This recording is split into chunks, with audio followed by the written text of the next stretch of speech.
आपने बिल्कुल सही पहचाना। यह प्रतिमा है गणतंत्र भारत के पहले राष्ट्रपति डॉक्टर राजेंद्र प्रसाद जी की। और अभी मैं आया हूँ उनकी जन्मस्थली जीरादेई में। जीरादेई कभी सारण का हिस्सा था, जबकि आज यह सिवान जिले में है। राजेंद्र बाबू के पूर्वज संयुक्त प्रांत के अमोढ़ा से चलकर बलिया होते हुए जीरादेई पहुंचे थे। यहाँ आकर उनका संबंध हथुआराज से हुआ। राजेंद्र बाबू के दादा हथुआराज के दीवान थे और यहाँ रहते हुए उन्होंने अन्यत्र कुछ जमींदारी खरीद ली थी। जीरादेई में उन्होंने अपना आलीशान मकान बनाया, जो स्टेशन से लगभग 3.5 किलोमीटर दूर स्थित है। यह उनका पैतृक मकान है, जिसे अब संग्रहालय का रूप दे दिया गया है और इसकी जिम्मेवारी भारतीय पुरातत्व सर्वेक्षण को सौंप दी गई है। तो चलिए हम चलते हैं संग्रहालय और राजेंद्र बाबू के पैतृक मकान के परिभ्रमण को। क्या भाई, आप लोग सब यही हैं? आपका स्वागत है। अरे बहुत बहुत धन्यवाद आपका। बहुत बहुत स्वागत है तो पहले आप लोगों का परिचय भी प्राप्त करें। मेरा नाम रामेश्वर सिंह हुआ जी, और मेरा घर भी जीरादेई हुआ। अच्छा, जीरादेई के रहने वाले हैं। हमारे बाबा और राजेंद्र बाबू एक साथ पढ़ते थे। अरे क्या बात है, क्या बात है, क्या बात है। और आपका शुभ नाम? मेरा नाम हरिकांत कुमार। अच्छा हरिकांत जी, आप कहाँ, आप भी जीरादेई के ही रहने वाले हैं क्या? यहाँ से 10 किलोमीटर दूर घर है। हाँ। छोटका माजा गांव है। हाँ। लेकिन मैं जीरादेई मध्य विद्यालय का शिक्षक हूँ। अरे तो ये बताइए, जीरादेई मध्य विद्यालय में राजेंद्र बाबू पढ़े भी थे क्या? जी, इन्हीं का फाउंडेशन माने जो विद्यालय स्थापित हुआ है। हाँ। इन्हीं के जमीन में ही भूमिदाता है। अच्छा अच्छा अच्छा। लेकिन राजेंद्र बाबू से पहले से ही विद्यालय स्थापित। अरे वाह। और आप भाई? मेरा नाम कृष्ण कुमार सिंह हुआ। अच्छा, जयप्रकाश उच्च विद्यालय विजयीपुर, हाँ। जो बगल के गांव है, हाँ। वहाँ हम प्रधानाध्यापक हैं। जयप्रकाश बाबू के नाम पर है। लोकनायक जयप्रकाश बाबू, जो राजेंद्र बाबू के सगे संबंधी। अरे वाह। तो आप लोग बराबर यहाँ आते जाते रहते हैं? क्योंकि हम पेशा से पत्रकार भी हैं, तो इसलिए भी रविवार को समय मिलता है। चलिए बहुत बढ़िया। चलिए इसी बहाने आप लोग से मुलाकात स्थानीय है, तो जब भी कोई आता है कुछ पूछना होता है तो हमको लोग बुलाते हैं, तो हमसे पूछते हैं। अरे तो हमको तो आपसे बहुत कुछ पूछना है। पहले तो यही बताइए, ये जो सामने हम लोग देख रहे हैं, यही चौकिया पर महात्मा गांधी इस पर बैठे थे क्या? 1927 में 16 हाँ। जनवरी को आए थे और 18 जनवरी तक रहे थे। अरे इसी चौकी पर सोए थे। राजेंद्र बाबू भी राष्ट्रपति बनने के बाद भी आते थे, तो इसी चौकी पर बैठकर लोगों से बात। और 24 घंटा तक गांधी जी यहाँ मौन व्रत रहे थे। अरे वाह, 24 घंटे तक। मतलब ये चौकी भी ऐतिहासिक है। ऐतिहासिक भवन तो ऐतिहासिक है ही, चौकी भी। राजेंद्र बाबू जिस पलंग पर सोते थे, यहाँ जितने स्वतंत्रता सेनानी हैं, मुझे लगता है कि जैसे राजेंद्र बाबू का तो घर ही है, महात्मा गांधी आए हैं, सरोजनी नायडू आई हुई है, विनोबा भावे आए हैं, सरदार पटेल आए हैं, यहाँ राष्ट्रपति। बात है कि राजेंद्र बाबू के से मिलने के लिए कौन नहीं आता होगा? तो यहाँ हम तो रहे थे। प्रणाम सर। अच्छा नमस्कार। अरे आइए भाई, आपका भी स्वागत है। उनके प्रति श्रद्धा रखने वालों की आवाजाही आज भी बनी हुई है। हालांकि देखने दिखाने के लिए यहाँ कुछ अधिक है नहीं, ले देकर यही मकान शेष है, जबकि इसके खाली कमरे ढनढना रहे हैं। घर की जो दीवारें तारीख के महत्वपूर्ण पन्ने समेटे हुए हैं, वे अब अपने हाल पर आंसू बहाती खड़ी है।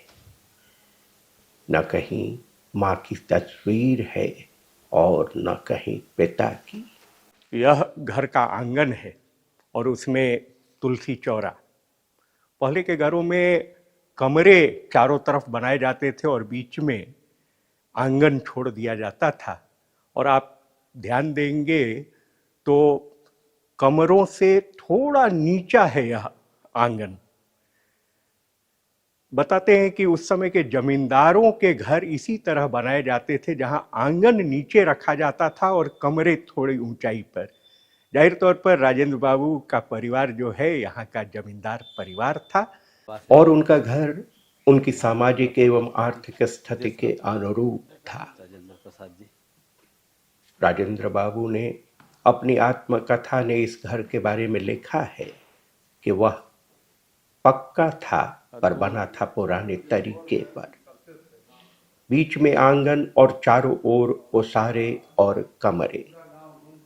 कमरों में एक दरवाजा और छप्पर के नजदीक हर कमरे में एक या दो छोटे छोटे रोशनदान।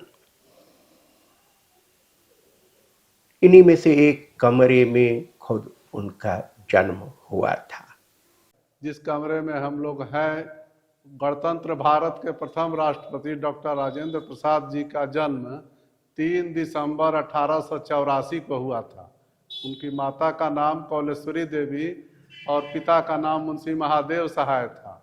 उनके बाबा हथुआ राज में दीवान थे।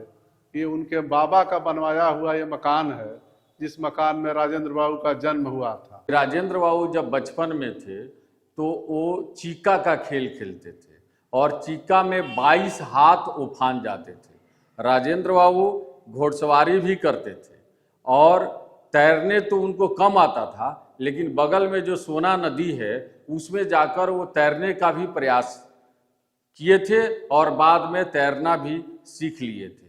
माने गवई जो खेल है उसमें भी उनकी अभिरुचि थी और सबसे पहली जो उनकी पढ़ाई हुई थी वो फारसी भाषा से शुरू हुई थी और जिस रोज वो उनकी पढ़ाई शुरू की गई तो एक मौलवी साहब शुरू किए थे और उसमें प्रसाद बांटा गया था।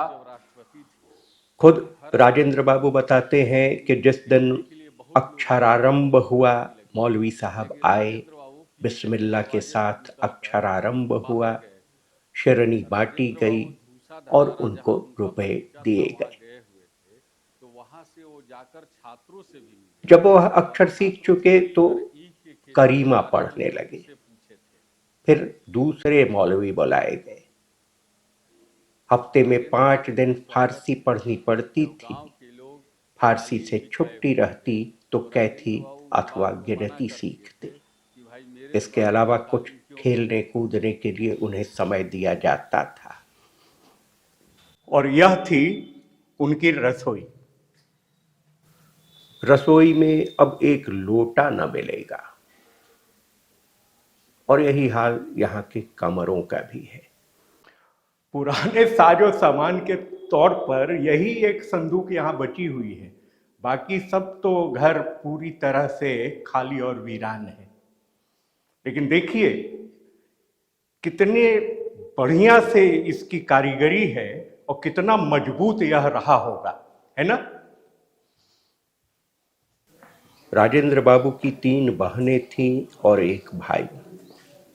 वह उनमें सबसे छोटे थे।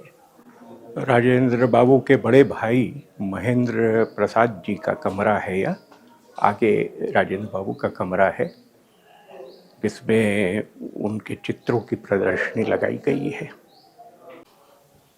यह प्रदर्शनी भी नरेंद्रपुर की स्वयंसेवी संस्था परिवर्तन के सौजन्य से है, जबकि सरकार ने यहाँ बिजली की व्यवस्था तक नहीं की है।